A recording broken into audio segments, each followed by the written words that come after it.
Alors, la semaine dernière, on avait vu une autre question que la Zaken demande dans le quatrième chapitre, qui en réalité pose une question par rapport entre les différences entre les anciennes générations et notre génération. Il avait expliqué c'était en quoi consistait être chayav karet et chayav mitabed shameim, d'être passible du retranchement ou de la mort par le ciel. Et donc, il nous avait dit qu'en fait, quelqu'un qui était chayav karet, il mourait avant 50 ans, et quelqu'un qui était chayav mitabed shameim, il mourait avant 60 ans. Et pourtant, on voit que dans nos générations, de nombreuses personnes qui sont Chayav Karet et qui sont Chayav Mitebed Shameim, et pourtant, ils ont une longue vie, tranquille et paisible. Et donc, c'est assez étrange qu'à l'époque du Beth Amikdash, ils mouraient avant un certain âge, et aujourd'hui, ça a changé. Pourtant, on sait que la Torah est éternelle, elle ne change pas au fur et à mesure des générations. Donc, comment c'est possible que la Torah a défini qu'il y a telle punition pour telle Avera, et pourtant, maintenant, on a passé des générations et la punition n'est plus appliquée. C'est assez bizarre de voir que la Torah n'est pas éternelle. Alors, par rapport à cette question, on va faire une sikha du Rabbi, où le Rabbi va vraiment décortiquer toute la question et de savoir vraiment quelle est la véritable question de l'Admor HaZaken. Il va nous enseigner des choses assez intéressantes. Quelle est la différence entre le jugement céleste et le jugement terrestre, à l'époque où il y avait le Beddin, et quel est les différents avis sur ce que c'est une récompense et une punition, la récompense des mitzvot et punition d'Averot. Alors, la sikha du Rabbi, elle commence par la note Aleph. À la coucha chez Makshir Rabbeinu Hazaken, sur la question que demande l'Admor HaZaken, Varen Mitsu Bechol Dor Kama ve Kama Chay ve Kritot Mitot Verichu Yimem Ushnetem Benimim. Donc, il se trouve dans de nombreuses générations des personnes qui sont passibles de karet ou de la mort par le ciel, et pourtant ils ont une longue vie tranquillement. Yesh Lishol, il faut ici se poser une question.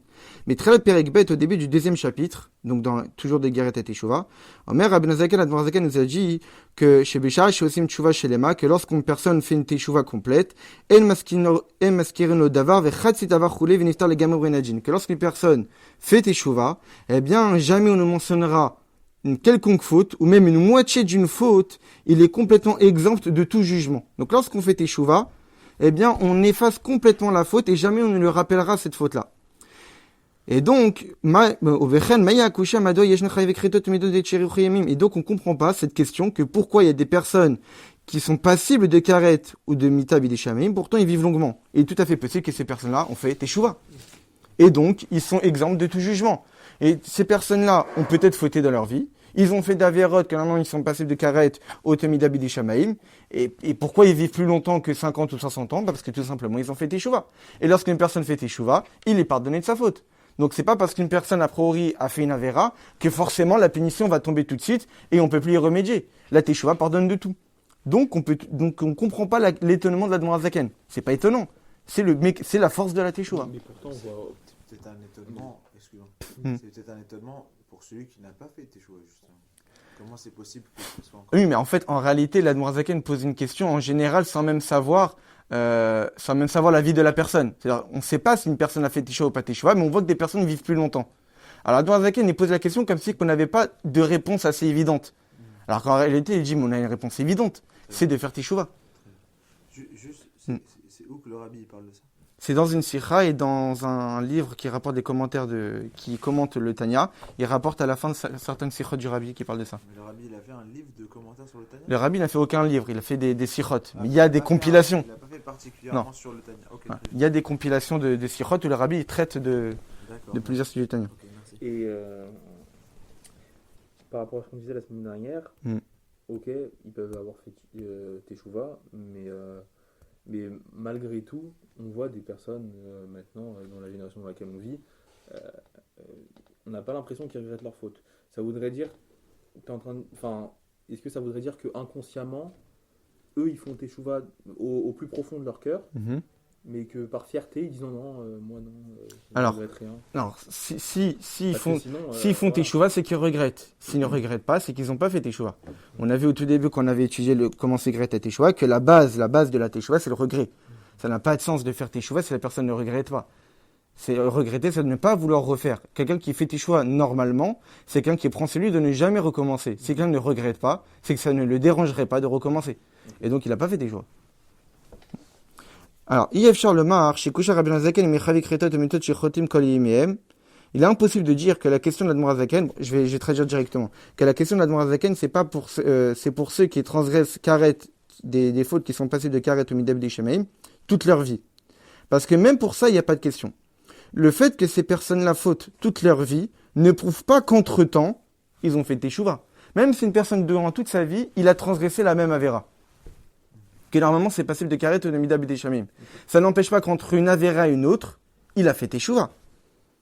Et s'il a fait teshuva, une teshuva complète, et après il a encore retransgressé karet ou mita, même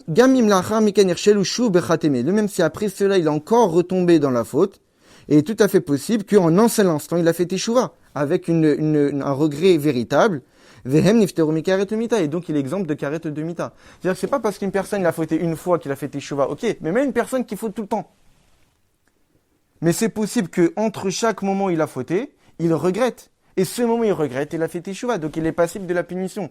Donc en réalité... On ne peut pas s'empêcher de... Excuse-moi. Si quelqu'un ne peut pas s'empêcher de faire, je sais pas moi, un péché, une avéra, et il regrette à chaque fois. C'est ça que... Exactement. Okay. En réalité, le regret, c'est comme on le verra quand on finira Gerata Teshuva et qu'on commencera Bezrat Hashem Ikuta Marim. L'Admor Zaken, il définit c'est quoi un Racha Vetovlo, parce qu'il parle de 5 catégories de personnes. Tzadik Gamour, Tzadik Sheno Gamour, qu'on appelle Tzadik Tovlo, Tzadik Veralo, Benoni, et Racha Vetovlo, Racha Veralo. Racha Vetovlo, l'Admor Zaken, il dit c'est quelqu'un qui faute. Pas forcément des fautes graves, ou même des fautes graves, mais en tout état de cause. Après avoir fauté, il regrette forcément. Et donc, en réalité, c'est possible qu'une personne faute, même des fautes assez graves qui sont passées de karet de mita b'deshamim, mais il regrette après. Il fait teshuva. Après, peut-être il retombe, que Dieu nous en préserve. Et il refait encore teshuva. Mais à partir du moment où il fait teshuva, il est exempt. Il est encore sensible au regret. Exactement. Il a encore un lien avec le divin qui fait que lorsqu'il s'est éloigné, il ressent qu'il s'est éloigné. Il ressent la tristesse de s'être éloigné, d'avoir fait le contraire de la volonté de Dieu. Alors, ora efshar aya letaretz, a priori, bête. A priori, il est possible de répondre que quoi? Que ça qu'on dit que el maskirin le davar ve chatsi davar ve niftar les gamre minajin, ça que la Zaken nous a dit au deuxième chapitre. Qu'on ne rappellera jamais ce qu'il a fauté. Et il sera exempt de tout jugement. Ou Davka, c'est précisément Baolamaba dans notre futur. Il le Baolamazé, mais dans ce monde, en niftar minajin à l'idée de Tchouva. La Teshuva ne le protège pas d'un quelconque jugement. La reine Nishuel, c'est pour cette raison que la Zaken demande, comment c'est possible que des personnes dans ce monde continuent à vivre plus longtemps? Parce qu'a priori, peut-être que la Teshuva nous permet d'être protégés du Gehinnom, que dans le jugement après 120 ans, la personne a fait Teshuva, ok, très bien, ça nous protège, mais il n'empêche que si tu as fait une faute, il y a une implication concrète dans ce monde. Et l'implication concrète dans ce monde, elle, est gardée.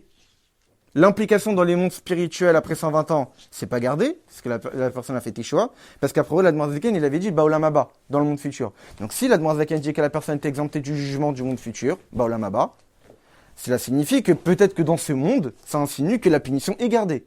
Et si la punition est gardée, alors comment des personnes peuvent vivre plus longtemps que 50 et 60 ans? Braham, toutefois, la mitoche el davar en réalité, en bekar mishum tirutz klal, en vérité, ça c'est pas du tout une réponse. J'ai chebe mina bolamaba parce que lorsque l'Admor Zaken dit dans le monde futur, qui rajoute dans le deuxième chapitre, ou mitkaven, il avait intention raklishla l'onchim shel benjin shel mata, il avait intention de repousser seulement les punitions du tribunal terrestre. Chez Benegel et Bedin chez le Mata, que par rapport au tribunal terrestre, l'homme et la tchouva, comme on l'avait dit la semaine dernière, la teshuva ne marche pas. Mais pnei chez tchouva idar chez Balev, parce que la tchouva est dans le cœur, ve'enu le dayan, et la machine avrot, et le dayan, le juge, n'est basé que par rapport à ce que ses voix, il rapporte à un chou de Nodab Yehuda. Donc, à l'époque du Beit HaMikdash avec le Bedin, même si une personne, il a fait une faute, qui est passible de, imaginons, de ce qu'il a, et il fait teshuva, la teshuva ne l'empêchera pas d'être puni. Parce qu'un dayan ne se base pas de ce qu'il y a dans le cœur, mais il se base de ce qu'il voit. Et puisque par rapport à ce qu'il voit, il y a une faute, même si la personne fait teshuva après la faute, il est quand même puni. Et donc ça, oui, il est vrai que la teshuva, c'est ça que l'Admor Zaken voulait faire la distinction. Quand l'Admor Zaken précise Baolam Haba dans le monde futur, c'est pour faire la distinction par rapport au jugement du tribunal terrestre. Le jugement du tribunal terrestre ne change pas qu'il y ait eu teshuva ou pas teshuva. Mais le jugement du tribunal céleste, lui, change s'il y a eu teshuva. Et comme on peut le voir dans un Tosot de Maseret Ktubot. Mais Tzarsim Alma, a priori, le Tosot pose plus ou moins la même question de l'Admor Zaken. Dans Maseret Ktubot, là-bas, le Tosot demande on voit que de nombreuses personnes qui transgressent des avérotes jusqu'à même l'idolâtrie, et ils meurent dans leur lit. Ça veut dire en étant avec un âge avancé, vieux. L'amrot chez Jin Arba Mitot le batlou. Alors qu'a priori, la loi des 4 morts n'a pas été annulée. Et puis on voit des meurt pour des... pour des petites fautes, quoi. Exactement. Des bêtises, ouais. Et donc on comprend pas c'est quoi le système, quoi. On avait dit la semaine dernière qu'en réalité, même si c'est vrai que depuis la destruction du temple, il n'y a plus le Sanhédrin, il y a plus on n'applique plus les peines capitales, mais le djinn, la loi des peines capitales existe toujours. Il n'y a pas de tribunal terrestre qui peuvent dire qu'une personne là est passible de ce qu'il a de srefa, de chenek ou de séif, mais la loi, elle est toujours applicable. Mais la loi est décrétée par qui? Pas le tribunal céleste. Le tribunal céleste, c'est lui qui pourrait décréter sur telle ou telle personne qui ont fait telle et telle transgression, qui a eu tel et tel témoin, qui ont eu tel et tel avertissement. Donc en fait, c'est comme si que toutes les conditions étaient rassemblées pour être passible de la peine capitale, comme à l'époque du tribunal terrestre. Sauf que qui va délibérer la punition? Il n'y a pas de tribunal terrestre, mais c'est le tribunal céleste. Mais que dit Tosfot? A priori, on voit que des personnes meurent dans leur lit. Et pourtant, la loi du tribunal terrestre existe toujours. Le tribunal terrestre ne dit pas, ne tranche pas, parce qu'il n'y a personne qui peut donner la peine capitale. Mais là-haut, oui. Et pourtant, ils meurent dans leur lit tranquillement. À l'idée de Teshuvah, Akadosh Baruch Hu mekel les familles mochal et gamre. Parce qu'en réalité, par la Teshuvah, répond Tosfot, Akadosh Baruch Hu est plus indulgent, et même parfois, il pardonne totalement. Et donc, Aresh à l'idée de Teshuvah, et donc par rapport à la Teshuvah, Niftari midin dalet mitot baolamazé. Même dans ce monde-ci physique et matériel, on est exempté de toute punition à partir du moment où la personne fait Teshuvah. Et le rabbi va même encore plus loin. Vedvarim kal vachomer. Et en fait, c'est pas une réflexion a fortiori.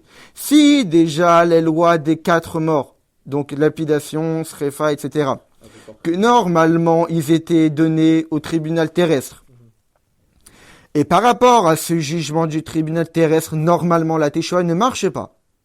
Malgré cela, puisque aujourd'hui, le tribunal terrestre, c'est pas lui qui délibère la punition, mais c'est le tribunal céleste, la Teshuvah fonctionne, alors que normalement c'est une chose qui à l'origine était donnée au tribunal terrestre, alors à plus forte raison quelque chose que depuis le début était au tribunal céleste, comme Karet et Mitabidi Shamaim, c'est évident que la Teshuvah fonctionne.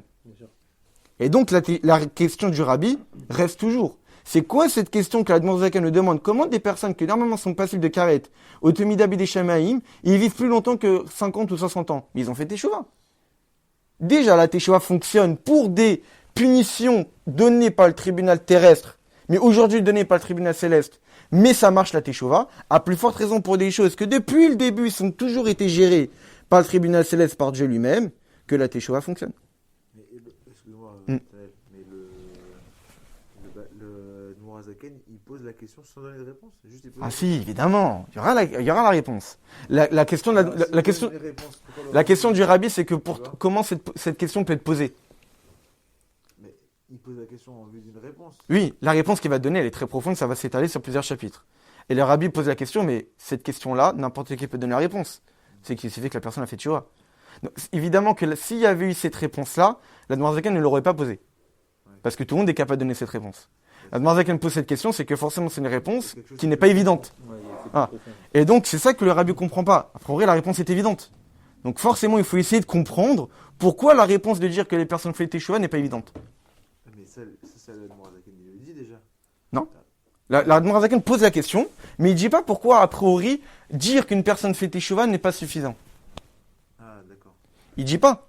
Il pose la question et après il commence à rentrer dans un sujet. Ah oui, j'ai compris. Voilà. C'est sur l'évidence de la question. C'est ça. Est-ce que la question a lieu d'être en réalité? Ok, très bien. Vénéchelet et fois chez la Karamour. Et donc la question subsiste toujours. Maïkouchad Rabbeinu Azaken. C'est quoi cette question que l'Admorazaken Azaken demande? Varé Nemitsu, etc. Aref Charles et Taresh chez Amasu Teshuvah, il est tout à fait possible de dire qu'ils ont fait Teshuvah. Comme le dit Tosfot. Tosfot dit par rapport au djinn Dalet Mitot, à l'application de la loi des 4 morts. Tosfot dit clairement que pour quelle raison on voit des personnes qui sont dans leur lit, ils meurent tranquillement? Parce qu'ils ont fait Teshuvah. Et si pour une quelconque raison, l'Admorazaken, lui, n'accepte pas cette réponse, donc l'Admorazaken aurait dit aussi poser la question sur les 4 lois, les 4 lois que des personnes meurent dans leur lit. C'est-à-dire que si l'Admorazaken, a priori, s'il pose la question, c'est qu'il considère la réponse de Tosfot comme pas suffisante. Comme quoi que les personnes font teshuvah. Donc pour lui, cette réponse n'est pas suffisante.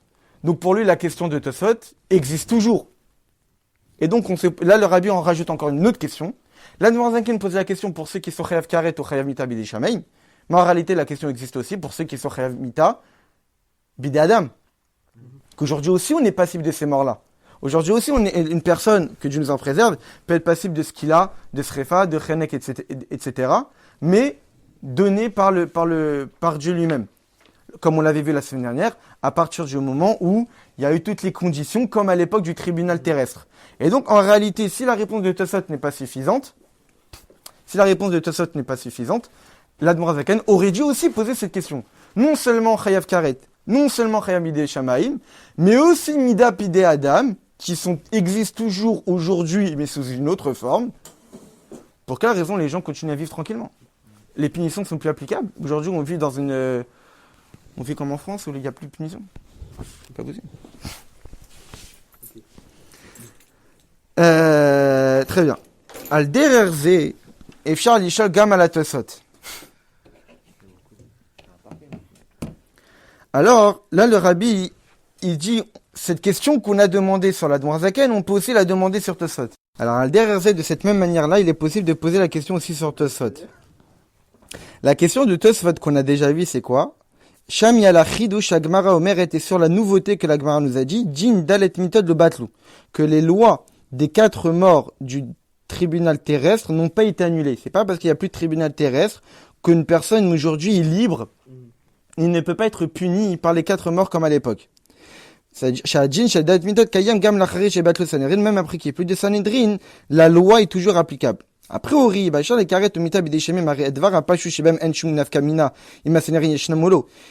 Karet ou Mita Bidei Shamaim, il n'y a aucune différence que le Sanhedrin soit là ou ne soit pas là. Parce que le Karet, quelqu'un qui est passible de Karet ou de morse par le tribunal céleste, ne dépend pas qu'il y a un tribunal terrestre en bas ou pas. Et donc, le rabbi pose la question sur Tosfot. Tosfot, toi, tu poses la question sur la loi des 4 morts terrestres. Comment c'est possible qu'une personne puisse continuer à vivre alors que la loi est toujours applicable? Donc, c'est-à-dire, tu poses la question sur quelque chose qui est déjà une nouveauté. C'est nouveau de croire parce que nous, on aurait pu se dire, il n'y a plus de tribunal terrestre. Une personne n'est plus dans le danger d'être tué parce qu'il a, etc. Et c'est sur ça que tu poses la question mais on voit qu'il y a des personnes qui continuent à mourir tranquillement dans leur lit. Pourquoi? Et donc, en réalité, parce qu'ils font teshuva. Mais le Tosot aurait pu se poser la question directement sur quelque chose qui est encore beaucoup plus choquant, qui est Karet et Mita Bidei Shamaim. Karet et Mita Bidei Shamaim ont toujours existé, qu'il y ait tribunal terrestre ou pas tribunal terrestre. Et donc, c'est sur ça que Tosot aurait dû poser la question. C'est qu'il y a des gens qui, normalement, transgressent des interdits qui sont passibles de retranchement ou de mort céleste, et pourtant, ils vivent tranquillement et ils meurent de vieillesse. Comment c'est possible? Réponse de Tosot, parce qu'ils font teshuva. Mais Tosot, lui, ne pose pas la question par rapport à Karet et Mita Bidei Shamaim, mais il pose la question sur le djinn dalet mitot terrestre, la loi des 4 morts terrestres. Et donc, en réalité, le rabbi, il pose plusieurs questions. La première question que le rabbi a demandé, c'est teshuva. C'est quoi cette question que la Zaken nous demande? A priori, il y a une réponse qui est évidente, c'est teshuva. Ensuite, le rabbi a demandé une deuxième question, c'est que si la Zaken pose cette question, c'est que pour lui, dire la réponse teshuva n'est pas suffisante. Si elle dit la réponse que la teshuva n'est pas suffisante, ça veut dire qu'il n'est pas d'accord avec la réponse que Tosot a donnée dans la Gemara.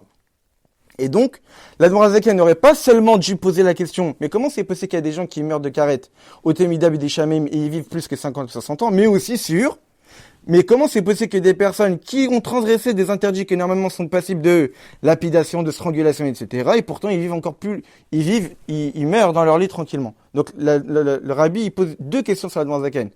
La réponse est évidente à ta question, on comprend pas ta question. Et si ta question a un sens et la réponse de teshuva ne marche pas, t'aurais dû poser la question non seulement sur Karet et Mita Bidei Shamaim, mais aussi sur tous ceux qui normalement sont passibles de mort, de peine capitale par le tribunal terrestre et pourtant ils continuent de vivre.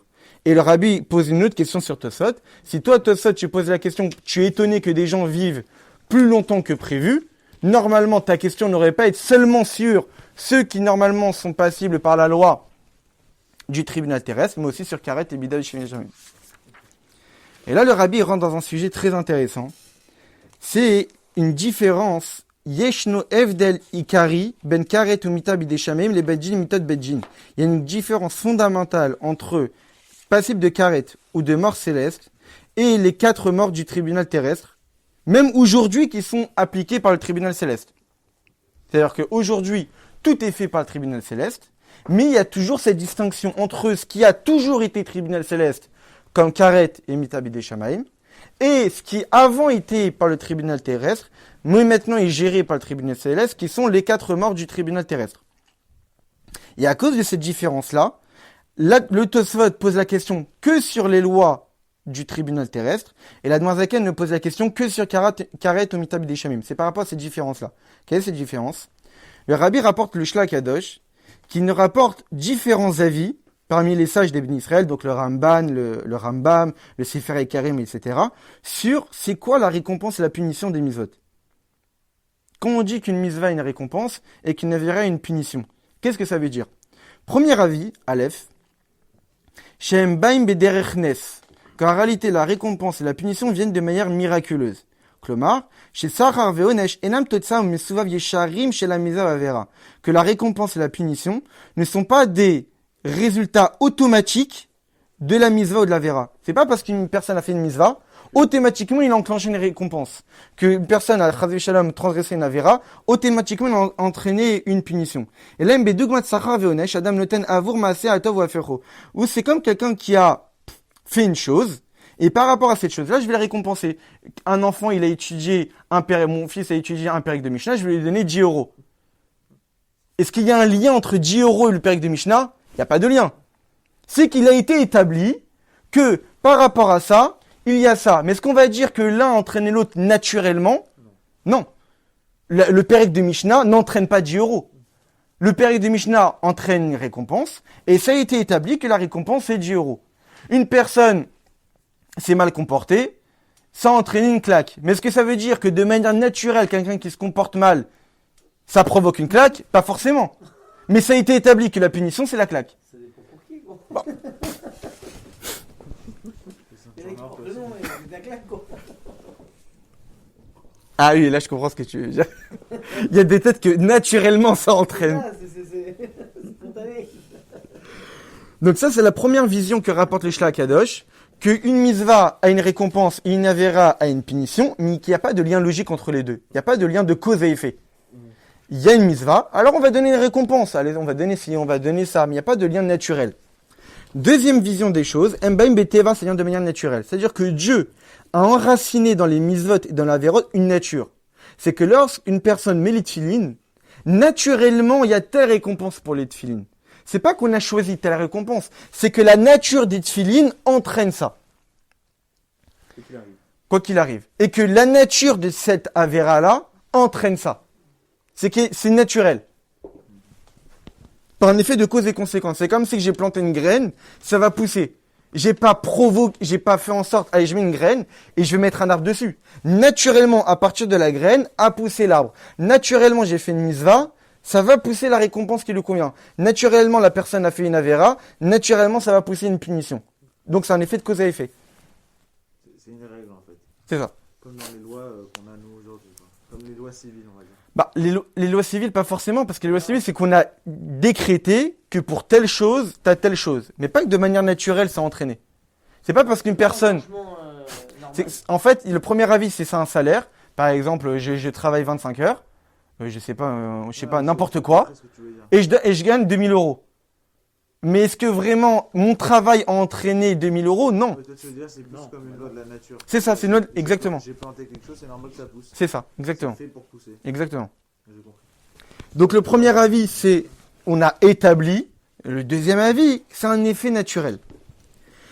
Et là, le rabbi continue, il dit Bechel Kareshan chez la Tanya, dans la première partie du Tanya, donc dans l'Ikouté Amarim, au chapitre 39, la Dmorazaken explique l'enseignement des Chachamim dans le Pirkei Avot. Il nous dit Srar Mitzvah Mitzvah. C'est marqué dans le Pirkei Avot que la récompense de la Mitzvah est la Mitzvah elle-même. Pirouche, que nous dit la Dmorazaken, chez Misrara, à partir de la récompense, Noda Mauta o Medragata. On connaît la nature et le niveau de la Mitzvah qu'il a entraîné. La Dmorazaken nous dit, à partir de la récompense qu'une personne a obtenue d'une Mitzvah, on connaît la Mitzvah qu'il a entraînée. Ça veut dire, c'est que le fait qu'à partir d'une récompense, on connaît la nature de la mitzvah, ça explique sera mitzvah que à partir que la récompense du mitzvah est la mitzvah elle-même. Sharia uvda shimisra ramiza yecholim la date moto medregata. Ça, le fait qu'à partir de la récompense du mitzvah, on est capable de connaître sa nature et sa grandeur, et mipnei shisra ramizvah, il y a mitzvah asma. C'est parce qu'en réalité, la récompense de la mitzvah est la mitzvah elle-même. C'est pas deux entités distinctes. C'est pas un pérec de Mishnah, 10 euros. Non. Le pérec de Mishnah, c'est la récompense elle-même. Comme une conséquence et une cause, que dans la cause est déjà enracinée la conséquence. Quand je vois le fils, quand je vois quelqu'un, si je connais quelqu'un qui a le même visage, je me dis c'est forcément son père. Ils ont exactement la même tête. Donc ça veut dire qu'il y a un effet de cause et de conséquence. Dans la cause est enracinée la conséquence. Donc si je vois la conséquence, si je vois la récompense, automatiquement, je suis capable de voir quelle en a été la cause, quelle a été la mitzvah qui était à l'origine. Un truc que je comprends pas quand tu dis la récompense de la mitzvah, c'est la mitzvah. Ouais. Est-ce que ça veut dire qu'en réalité la mitzvah c'est déjà la récompense et c'est à nous d'aller chercher cette récompense là? Ou est-ce que ça veut dire non, en plus de cette mitzvah que tu fais, tu auras une récompense de cette mitzvah en plus? Comment tu peux avoir une récompense de la chose elle-même? Parce qu'en réalité, c'est comme si je te dis, je viens, j'offre un cadeau à mon fils, je te dis, c'est quoi le cadeau de ce cadeau, c'est ce cadeau. Mm-hmm. Parce qu'en réalité, si tu comprends ce que c'est une mitzvah, la mitzvah elle-même est un cadeau. C'est ça, donc en fait, à la base, la mitzvah c'est le cadeau. Mm-hmm. Donc, on a juste on va dire le mérite de pouvoir recevoir ce cadeau-là. Exactement. En fait, comme l'Advan Zaken l'explique dans le Tanya, dans ces chapitres-là, il nous dit qu'en réalité, que lorsqu'une personne fait une mitzvah, il dévoile une lumière divine. Donc une lumière divine qui se dévoile dans le monde et qui, elle, qu'aujourd'hui malheureusement n'est pas perçue, mais qui sera perçue lorsque Mashiach viendra. Donc en réalité, la mitzvah elle-même est la récompense. Parce que c'est quoi la récompense du mitzvah? C'est le dévoilement du divin. Et la mitzvah, c'est ce dévoilement du divin-là. Alors la récompense de la mitzvah, c'est pas la récompense, c'est pas la mitzvah. La récompense de la mitzvah, c'est le dévoilement. Oui, mais le dévoilement de la lumière est perçu à travers la mitzvah qu'on a fait. C'est-à-dire qu'il n'y a pas de distance entre les deux. Il n'y a pas une mitzvah qui a entraîné une récompense qui n'a rien à voir. C'est le même principe que je dis, voilà, j'ouvre un cadeau, le cadeau, à l'intérieur il y a le cadeau. Enfin, j'ouvre un paquet, mais dans le paquet il y a le cadeau. Oui, effectivement, le paquet c'est le cadeau. Mais on s'en fout du paquet, c'est ce qu'il y a dedans. Alors, en réalité, la mitzvah elle-même est la récompense parce qu'à travers la mitzvah, on s'attache à Dieu. C'est pas que la mitzvah m'a permis d'obtenir quelque chose d'autre. C'est que la mitzvah elle-même est le cadeau. La mitzvah, c'est l'attachement à Dieu. Donc, à travers la mitzvah, j'ai déjà mon cadeau. Sera mitzvah. La récompense de la mitzvah, c'est la mitzvah elle-même. Parce que la mitzvah, c'est milachon savta. C'est un attachement. Ça, c'est un cadeau. Je choisis de le prendre ou de ne pas le prendre. En gros, c'est ça.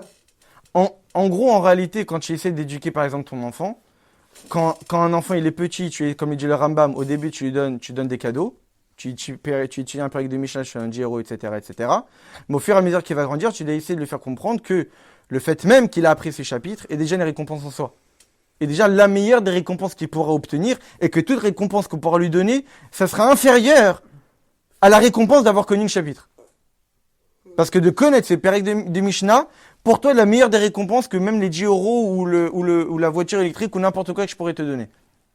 Et pour ça, il faut connaître le bienfait de cette mitzvah. Exactement. Ouais, parce qu'avec ces mitzvot-là, il n'y a pas forcément de récompense au lamazé, mais il ne faut pas oublier que quand on fait ces mitzvot-là, on construit son olam haba. Oui. Donc en vérité, faut avoir les kavanotes pendant que tu fais les mitzvot. Alors évidemment. De toute manière, je le fais désintéressé en espérant rien avoir de matériel. Parce que maintenant, aujourd'hui, je rentre une mitzvah, j'espère pas. Voilà. Et d'avoir du coup la kavana de se dire de toute façon, avec ces mitzvot-là, je construis mon olam haba. Alors, je construis mon olam haba, certes, mais dans l'explication, à travers les textes de Chassidut, on voit que pas forcément on met l'accent sur cette idée que je construis mon olam haba. Ça, c'est évident, ça n'a pas de doute. Mais c'est aussi l'idée que je me construis moi-même personnellement avec un lien avec Dieu.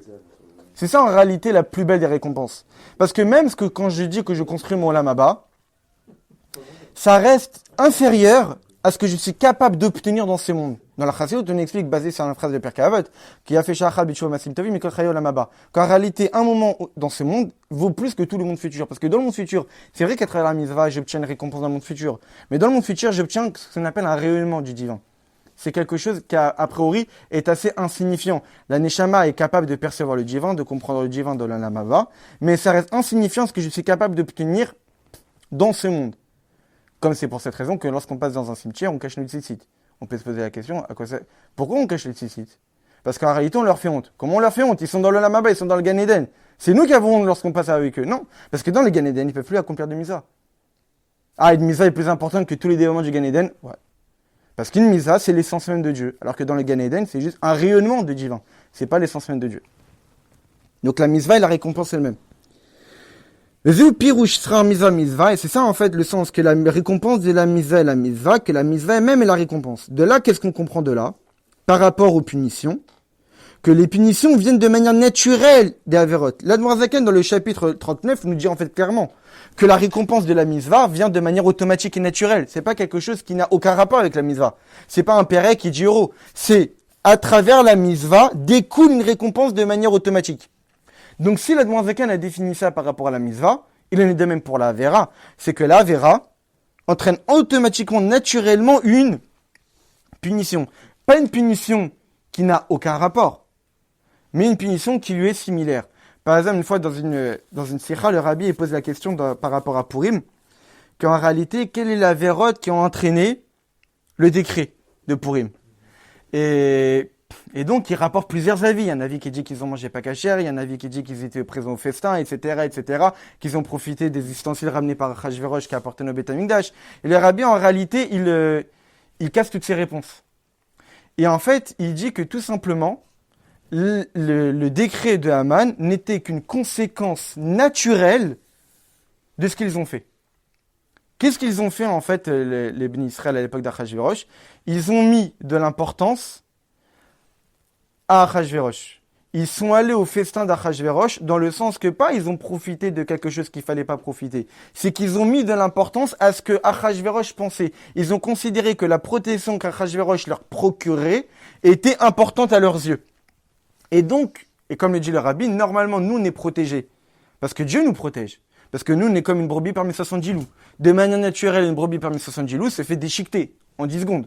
Et pourtant on est toujours vivant. Parce qu'on vit de manière surnaturelle. On a une protection de manière surnaturelle. Mais lorsque Dieu a vu que les Bnei Israël ne voulaient plus cette protection surnaturelle, et se disaient qu'on était protégés de manière naturelle par Achashverosh, alors Dieu a dit, vous voulez être protégés de manière naturelle? Très bien, j'enlève ma protection surnaturelle. Il a enlevé sa protection surnaturelle, automatiquement de manière naturelle, une brebis se fait bouffer. Et donc décret d'Aman. C'est pas qu'il y a eu faute, donc une punition, c'est que c'est un effet de cause et conséquence. Vous avez voulu vivre dans la nature, si vous vivez dans la nature, voilà ce qui se passe quand une brebis est parmi 70 loups. C'est ce qui se passe même aujourd'hui, avec la parnassa, quand on croit que c'est nous qui rentrons dans la parnassa, c'est un pas Dieu, ok, oui, débrouille-toi. Et c'est là on finit par couler. Parce que de manière naturelle... C'est la même logique, quoi. Partout, Il se retire et... C'est ça. C'est dans tous les cas, en fait. C'est une logique du naturel. Du coup, dans l'histoire de Purim, ce qui est intéressant, Il est naturel et c'est que, surnaturel, justement, il est sauvé par le surnaturel. Exactement. Tu Parce que croyais que tu allais être sauvé par le naturel, mais j'ai sauvé. c'est dans cette même sikha, le rabbi montre qu'en réalité, on voit chez l'intervention de Mordechai et de Esther que c'est vrai qu'ils ont emprunté les voies de la nature, ils sont allés voir Achashverosh, mais c'est quoi la première chose qu'ils ont fait? Mordechai, mettre un linceul et faire teshuva, et Esther, jeûner. Et pourtant, ils savaient qu'en étant jeûné pendant 3 jours, t'as pas forcément un visage assez agréable. Et donc, forcément, tu vas bousiller les voies naturelles. Tu pourras pas être agréable aux yeux d'Achashverosh. En plus, tu vas te présenter lorsqu'il t'a même pas appelé. Mais elle savait très bien que pour réussir, c'est d'abord s'attacher à Kadosh Baruch Hu. Après, évidemment, il faut emprunter les voies naturelles. Dieu nous a mis dans un monde pour emprunter les voies naturelles. Mais tout d'abord, l'attachement à Dieu. Et après, on emprunte les voies naturelles. Mais l'attachement, d'abord, c'est l'attachement à Dieu. Et donc de là, qu'est-ce qu'on voit, nous dit le rabbi? Qu'en réalité, il y a un effet de cause et de conséquence entre la punition et l'avera. Srar avera, avera. La récompense, enfin ce qui découle d'une avera, c'est l'avera elle-même. C'est ça en réalité la différence entre les punitions du tribunal terrestre, comme les 39 coups ou les 4 morts, et les autres punitions. Qui ne sont pas chez Emena Mesova Beteva Amavera, qu'en réalité les punitions données par le tribunal terrestre ne sont pas des conséquences naturelles de la faute, mais ils viennent comme étant une punition. Que puisqu'il y a un Beddin, un tribunal, que eux vont juger et décréter une punition, alors Al-Kochar Tsarich Lomar, et donc on est obligé de dire que Dieu a voulu annuler la nature de ces avérotes-là. C'est-à-dire que lorsqu'une personne transgresse Shabbat, que normalement, lorsqu'une personne transgresse Shabbat, il y a un effet naturel d'une punition, Dieu a décrété que cette nature-là est annulée. Et quelle est la punition qui va être donnée? C'est la punition décrétée par le Beddin. Donc en réalité, toutes les punitions décrétées par le tribunal terrestre n'étaient pas des punitions effet de cause et conséquence. Parce que si c'est un effet de cause et conséquence, qu'est-ce qu'on a besoin du tribunal terrestre?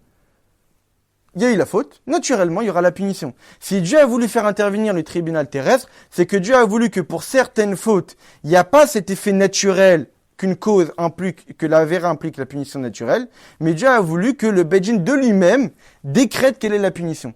Mais là, à ce moment-là, le lien entre la vera et la punition, c'est une décision. C'est pas un effet naturel. Et donc, en réalité, on voit que pour Karet, imitabide Shamaim, c'est des punitions qui sont de manière naturelle. Une personne a fait une faute, comme on a vu la semaine dernière par rapport à Hanania ben Azor, le prophète, il a fait une faute, entraînement, dans l'année il est mort. Est-ce qu'on a une explication d'une Avera avec tout son cheminement? Avera, ça donne ça, qui ramène à la mort automatiquement. C'est un peu comme un effet domino. On a une explication. C'est possible que dans les Sfarim, c'est expliqué. Parce que c'est le même principe que tu dis, voilà, tu vas prendre ta Mishnah, tu vas avoir 10 euros. Ouais, mais à la base, c'est une décision d'Akadosh Baruch Hu, certes, mais c'est une décision. Il n'y a pas de réelle cause à effet qu'on peut comprendre nous, à nos yeux. Est-ce qu'il y aurait justement une explication qui donne cet effet domino pour voir comment on arrive justement à cette mort-là, naturellement? Alors c'est possible que c'est expliqué, surtout dans les séries par exemple du Maharal de Prague, qui prend énormément de midrashim et d'enseignements des Chachamim de la Gemara, qui disent qu'une personne fait ça, il a ça, une personne qui fait ça, il a ça. Et le Maharal de Prague, il explique logiquement pour quelle raison il y a ça, ça entraîne ça. Par exemple, il y a un Mahamar aussi du Rabbi précédent qui pose la question qu'il y a marqué des codes à la Gemara que celui qui rallonge le Echad, Ma'echenu Yamav Ushnotav, on lui rallonge ses jours de vie. Quel rapport? Je fais un Echad plus long, Echad alors je vis plus longtemps. Quel est le rapport? Alors le rabbi précédent, tout le Mamar, il explique en réalité pourquoi. Parce qu'en réalité, le jour n'ont été les jours n'ont été donnés que pour mettre du Echad dans nos jours. Les jours de vie d'un homme n'ont été donnés que pour dévoiler l'unité de Dieu dans ces jours-là. Donc en réalité, notre vie n'est dictée qu'à partir du moment où on dévoile l'unité de Dieu. Quelqu'un qui est Marir Echad, quelqu'un qui rallonge le Echad. Alors évidemment que rallonger le Echad dans le chemin d'Israël, c'est le rallonger physiquement, c'est surtout le rallonger spirituellement. C'est-à-dire essayer de multiplier la possibilité de dévoiler l'unité de Dieu dans le monde. Quelqu'un qui fait les efforts de multiplier l'unité de Dieu dans le monde, plus que les jours n'ont été donnés que pour dévoiler l'unité de Dieu dans le monde. Et ces Juifs fait l'effort de multiplier d'autant plus cette notion de l'unité de Dieu dans le monde, on va lui rallonger les jours. Puisque les jours n'existent que pour ça. Tu veux dévoiler encore plus l'unité de Dieu, alors forcément je vais te rajouter des jours de vie. Parce que les jours de vie n'ont été donnés que pour dévoiler les Echad.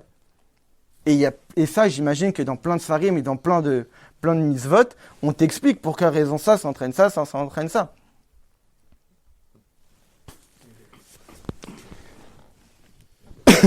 Et donc là, le rabbi nous dit que pour les Kivan Shiyesh les Akel et Bedjin, que puisqu'on a besoin d'un tribunal, très bien. Donc c'est-à-dire que doit décréter que les conséquences naturelles de ces avérotes sont mises de côté, et c'est les décrets du tribunal qui font loi. Donc il en est de même pour les lois des 4 morts, même après que le tribunal n'est plus. Kivan Sheoto Jin ou Tumurat Mitat Bedjin, que puisque les lois aujourd'hui des 4 morts sont par rapport aux lois décrétées du Bedjin terrestre qui existe à l'époque. Alors en réalité, même aujourd'hui, quelqu'un qui, par exemple, que Dieu nous en préserve, transgressait Shabbat volontairement devant témoins avec avertissement, etc., et que donc normalement est passible de ce qu'il a, même aujourd'hui, la punition ne va pas être un effet naturel. Mais ça va être toujours le même décret du Bedjin. Même si aujourd'hui le Bedjin terrestre n'existe plus, mais étant donné que les applications du tribunal terrestre subsistent, c'est exactement comme le même système qu'à l'époque. C'est qu'aujourd'hui, quelqu'un qui serait dans ce cas-là, de cette faute-là, il ne doit pas se dire qu'il y aura un effet naturel de conséquence, qu'il y a eu telle faute, telle punition, mais c'est comme à l'époque, telle faute, décréter qu'il y aura telle punition. Pas forcément la punition naturelle, mais celle qui est décrétée par le Beddin terrestre, qui par rapport à ça, la skila. Très bien. Al-Pizé. Hey. Ça avance à quoi de savoir ça? Alors, le rabbi. Le Beddin n'est plus là. Alors, même si le Beddin n'est plus là, déjà, faut savoir que les lois sont toujours appliquées. Donc, ça veut dire qu'on n'est pas forcément à l'abri. Aujourd'hui, tu transgresses Shabbat, on va pas te buter, quoi. C'est Akadosh Baruch Hu qui décidera. Oui, mais c'est là où il n'y a plus de Beddin ici, donc ça avance à quoi de... Mais tu Alors- t'es rendu passible. C'est-à-dire qu'il ne faut pas se dire que. Je parle pas de la justice d'en haut, je parle de la justice d'en bas. Mais c'est la justice d'en bas, sauf qu'elle passe par en haut.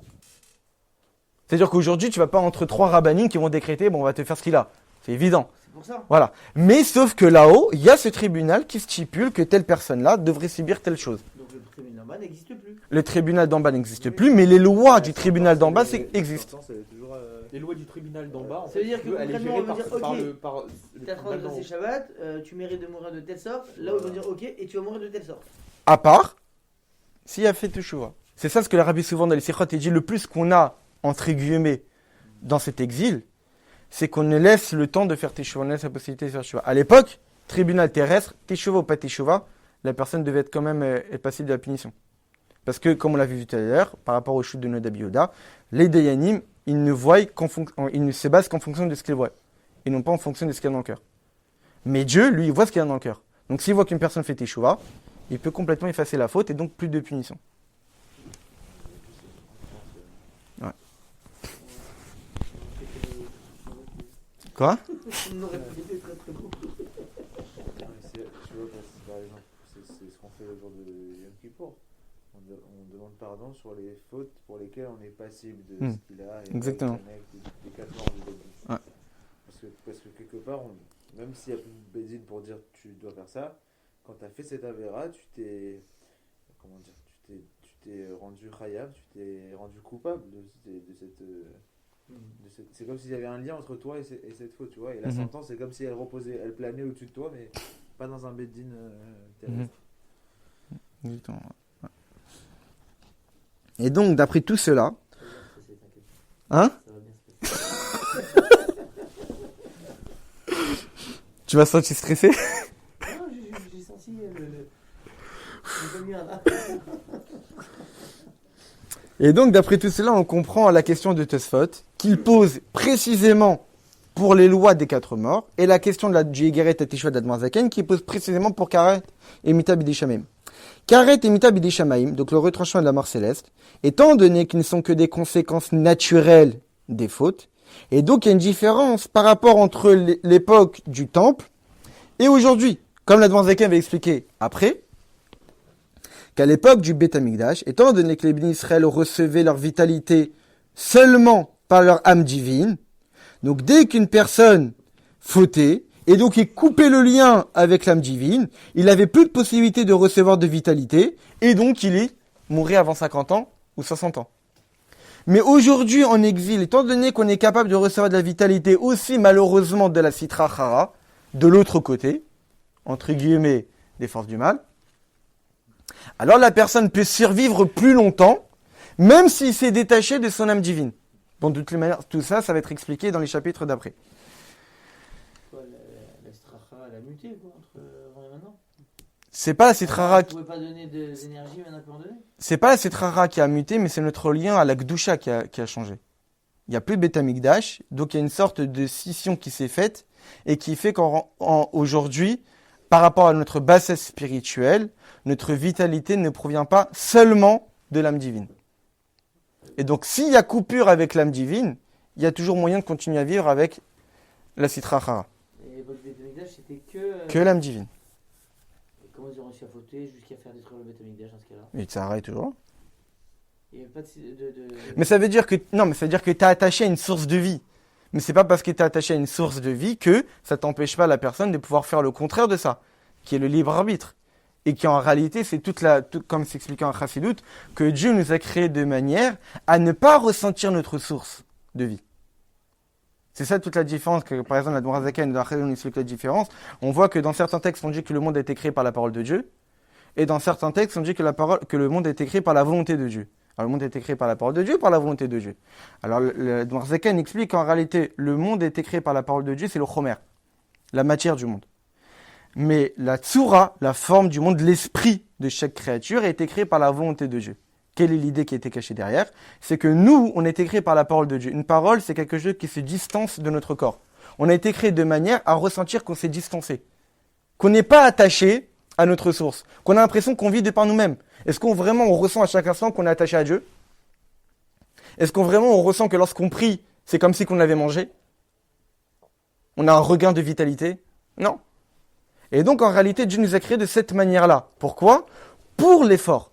Pour qu'on fasse cette recherche qui est ce que Dieu a caché en nous par nous avoir créés par sa volonté. Il nous a créé notre corps, notre matière par la parole pour qu'on ressente, qu'on ait l'impression qu'on est séparé de lui, qu'on ait des existences à part entière. Il nous a aussi créés par la volonté pour nous donner en nous ce potentiel d'être annulé à lui. Et c'est à nous de faire cette recherche. Mais elle n'est pas naturelle. Il faut faire cette recherche-là.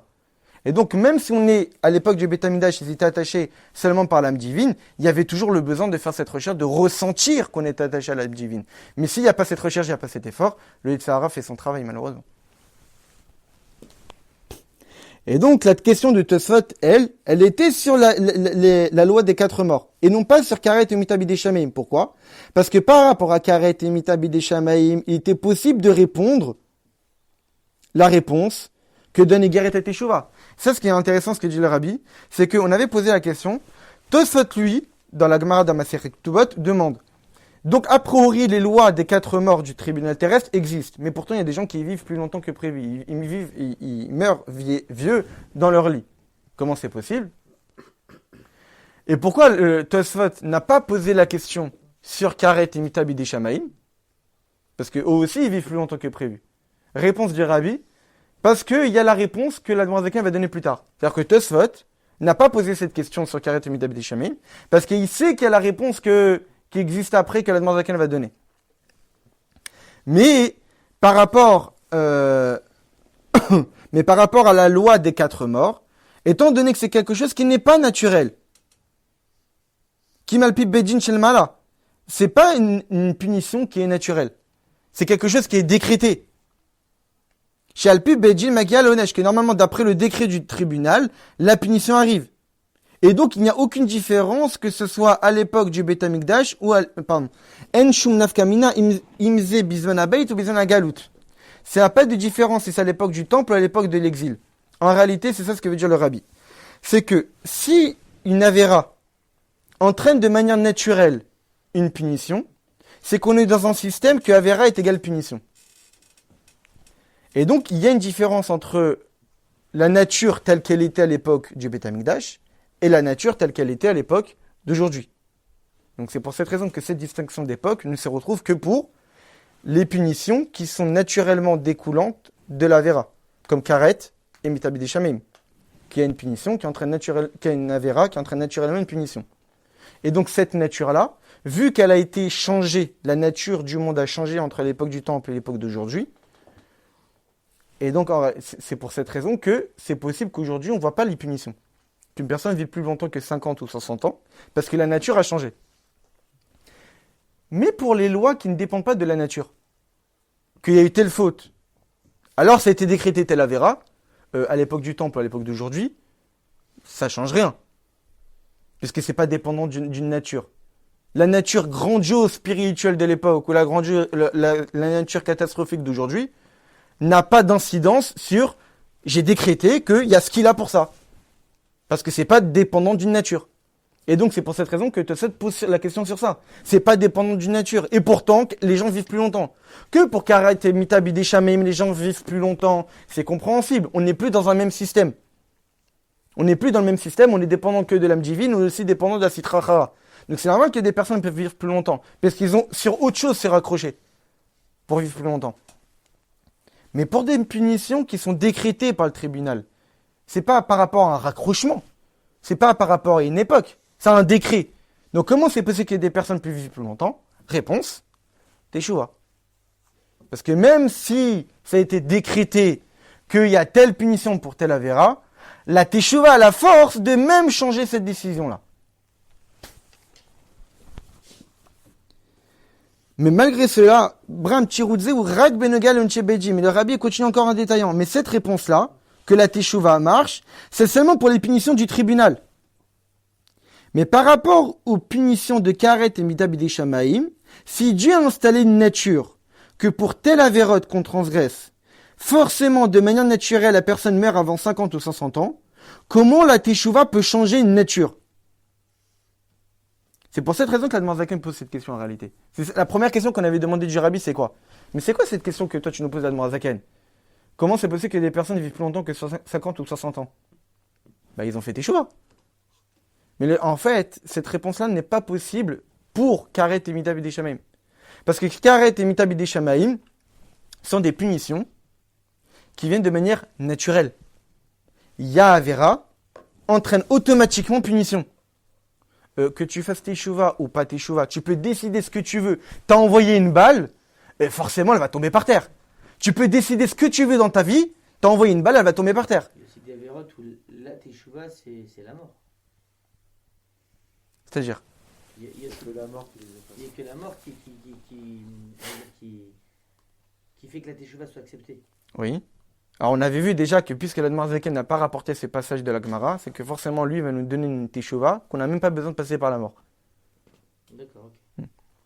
Parce qu'on avait vu qu'il y avait 4 catégories, Ouais. l'Admorazaken n'en rapporte que 3 sur 4. Pourquoi il n'a pas rapporté la 4e? Qu'une personne qui fait Chilul Hashem, il a teshuva, Yom Kippour, Isurim et la mort. Parce qu'en réalité, la teshuva qui nous expliquait dans les Guerritas Teshuva est tellement forte qu'une personne peut même exempter de la mort, même s'il fait les plus graves avérotes. Et donc, en réalité, c'est pour cette raison, nous dit le Rabbi, que la réponse qu'on aurait pu penser évidente, que la personne a fait teshuva, donc elle vit plus longtemps que 50 ou 60 ans, ça marche pas. Parce que pour Karet et Mida Bidei Shamaim, puisque ce sont des punitions naturelles de la Avera, qu'une personne fasse teshuva ou pas teshuva, ça ne change pas la nature installée par Dieu. Ça ne peut pas faire... Parce qu'en réalité, quand c'est décrété, une teshuva peut faire peut-être changer d'avis, mais la teshuva ne va pas changer de nature installée. Très bien. Après, le rabbi pose la question, et même si la Gemara dit que la teshuva nous pardonne de Karet, c'est marqué dans Masechet Makot, Vafalpi Shagmara dans Makot, Daf Yud Gimel Amud Bet, Omer et l'idée de teshuva niftarim mi Karet, que grâce à la teshuva, on est exempt de Karet.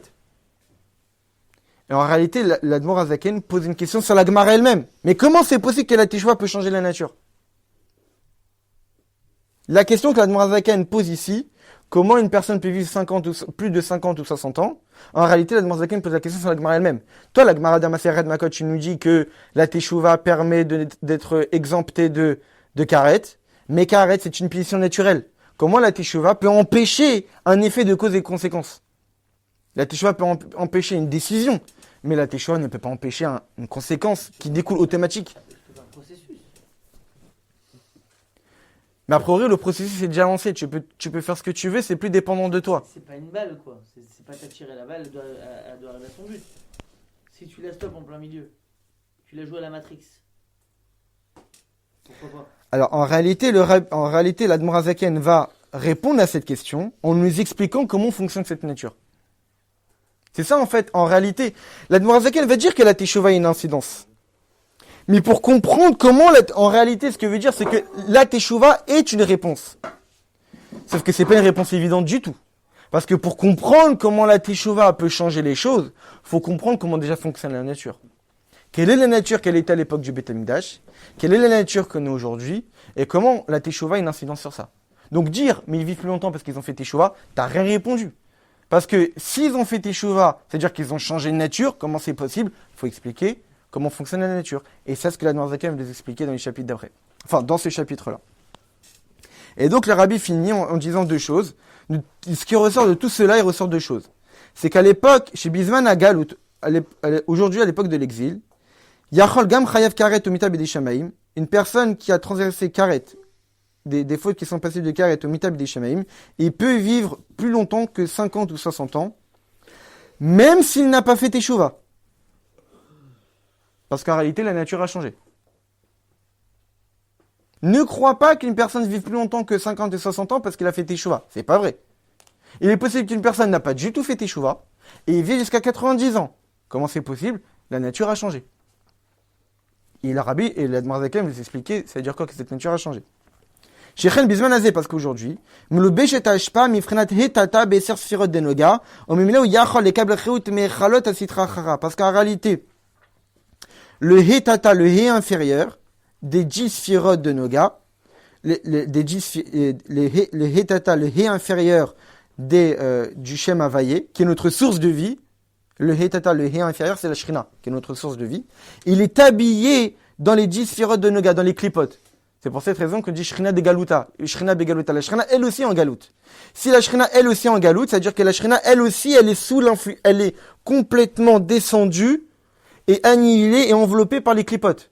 Donc, notre source de vie, qui est la Shrina, elle aussi, elle est dans les clipotes.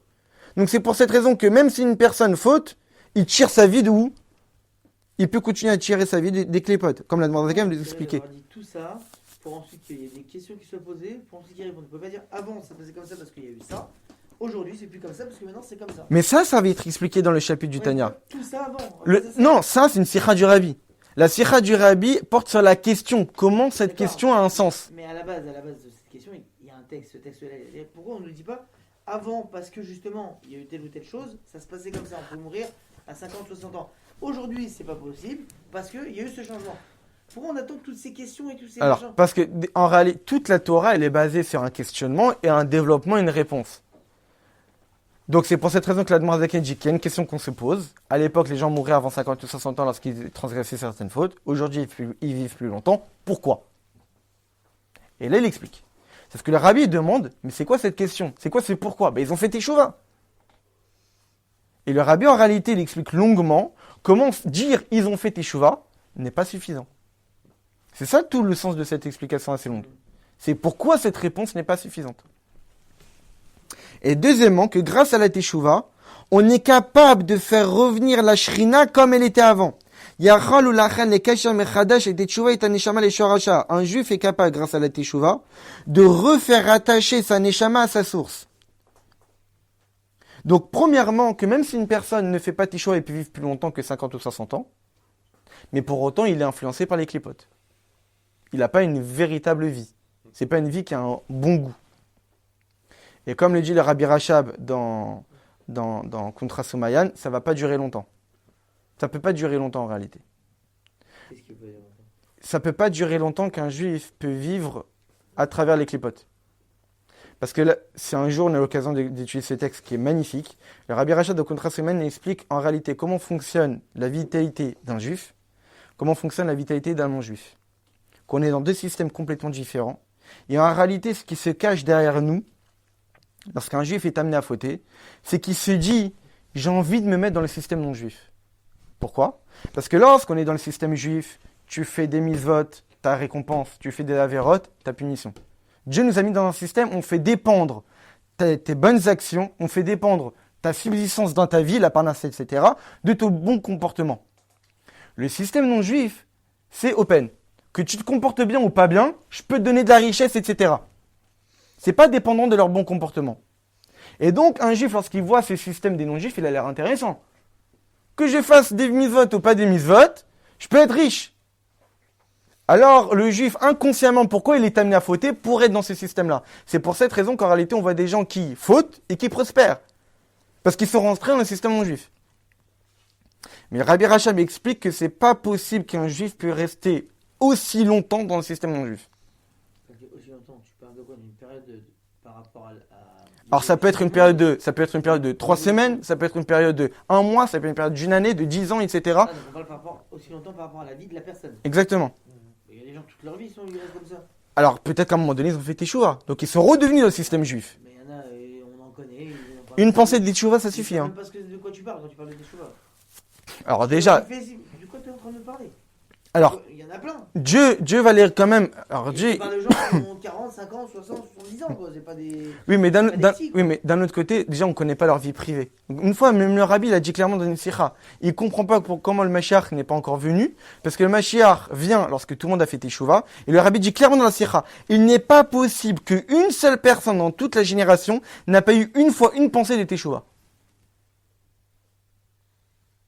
Le Rabbi lui-même.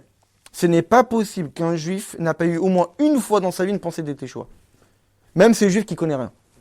Parce que même s'il connaît rien, même s'il n'a jamais entendu parler de Torah et Mitzvot, il a quand même une âme divine. Et comme c'est expliqué dans la Chassidut, etc., le réveil des Teshuva, des fois, provient de nulle part. Il n'a pas étudié, il n'a pas prié, il n'a pas fait une mitzvah, mais ce qu'on appelle Achuzim Milyonim, des voix célestes que la source de sa neshama entend, et que tout d'un coup, il se dit, j'ai envie de changer. J'ai pas étudié, j'ai pas prié, j'ai pas fait une mitzvah, j'ai parlé à personne. Mais j'ai envie de changer. Il y en a plein d'histoires. C'est là avec le fils là. Ouais, le fils qui Il a passe trouvé devant. dans la boutique d'antiquité. Il a trouvé la Hanoukia d'Antiquité, il a fait Ah oui. trouver. Du grand-père. Ouais. Ah oui, j'ai vu cette histoire. T'as vu cette histoire? Ouais. Ouais, il y a des éveils comme ça, incroyables. Qui se base sur rien. J'étais, t'as fini ou? Alors, juste fini le paragraphe. Et donc, en réalité, grâce à la Teshuvah, le juif, il est capable de faire revenir la Shrina, sa neshama telle qu'elle était avant. ונכתה הנפש, כמשל אדם שניחת גופו מראשו והעצה יעוצה לזה, או כמו דרך משל, אם הנמצא ברפואת לחבר גופו על ראשו, כך הוא. Et donc, c'est pour cette raison que, imaginons qu'une personne, c'est quoi karet? C'est comme une personne dont on l'a décapité. Karet, c'est le retranchement. Il y a sa source d'âme. Il y a lui. Karet, c'est quelqu'un qui on a coupé le lien entre la source d'âme et lui-même. Donc, c'est comme si on avait coupé la tête. Et l'Admor HaZaken, il dit dans un autre livre de l'Écoute Torah, et il dit, c'est quoi en réalité faire Teshuvah? C'est comme si que dans la médecine d'aujourd'hui, on trouverait la possibilité de refaire le lien entre la tête et le corps. C'est ça faire Teshuvah. C'est recréer un lien entre la tête décapitée et le corps. La source de l'âme et l'âme elle-même. Parce que comme l'Admor HaZaken a expliqué longuement dans les Guéret et Teshuvah, lorsqu'une faute, on a coupé la corde, si c'est une petite faute, c'est un filament, c'est une grosse corde qui est composée de 613 filaments. Une petite faute, c'est un petit filament qui est coupé. Mais une faute de karet ou mitabi des shamaim, c'est toute la corde qui est coupée. Et pour cela, il faut refaire un nœud. Et généralement, lorsque la corde est coupée, il faut faire un double nœud. C'est pour cette raison que l'Admor HaZaken nous expliquait que lorsqu'une personne fait teshuva pour des avérotes si graves, il doit faire tchouva ila. C'est quoi faire tchouva ila? C'est faire doublement de ce qu'on faisait au préalable. Une personne avant étudiait qu'un chapitre, il doit étudier 2 chapitres. Une personne étudiait avant une page, il doit étudier 2 pages. Parce que c'est seulement de cette manière-là qu'il sera capable de faire le double nœud. C'est ce que je t'avais dit une fois sur le